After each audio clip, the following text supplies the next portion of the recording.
Математика 2 сынып. 37 сабақ. Екі таңбалы сандарды разрядтан аттамай жазбаша қосу және азайту. Бірінші 74 беттегі 3 есепті қараймыз.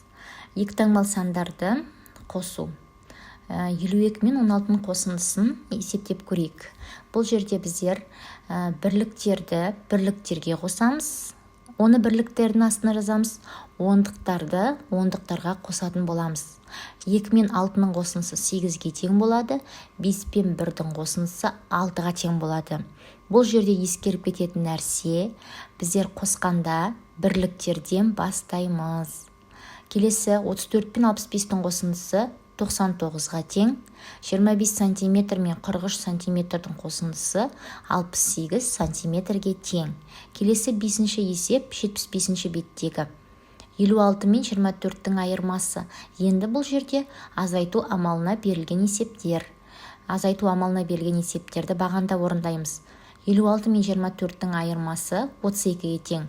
Бұл жерде де бірліктерден бірліктерді азайтамыз, ондықтардан ондықтарды азайтамыз. Келесі 75-ші беттегі 6-шы есепті қараймыз. Бұл мазмұнды есеп.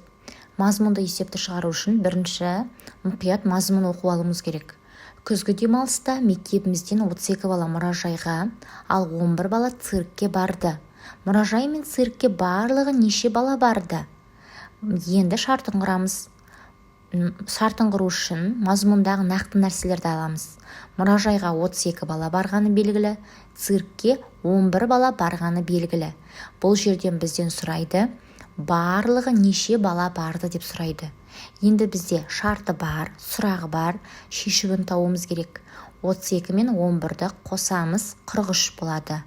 Жауабы мұражай мен циркке барлығы 43 бала барды. Енді жауабын жазу үшін мазмұндағы сұрағына назар аударасыңдар.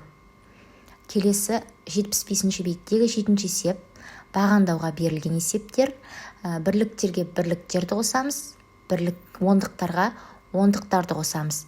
Бірліктерден бірліктерді азайтамыз, ондықтардан ондықтарды азайтамыз. Ол түсінікті болар.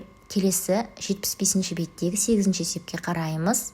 Бұл жерде 1, 9, 6 және 3 цифрларын пайдаланып, ең үлкен 2 таңбалы санды жаз және ең кіші 2 таңбалы санды жаз дейді. Ең үлкен 2 таңбалы сан бұл жерде 96, ең кіші 2 таңбалы сан 13. Енді осы 2 таңбалы санды пайдаланып, азайту амалын орында дейді. Бағанда орындаймыз. 96-тан 13-ті азайтамыз, 83 шығады. Бүгінгі біздің осы тақырыпқа берілген есептер аяқталды. Енді келесі қай тақырыпты түсіндіргенімді қалайсың?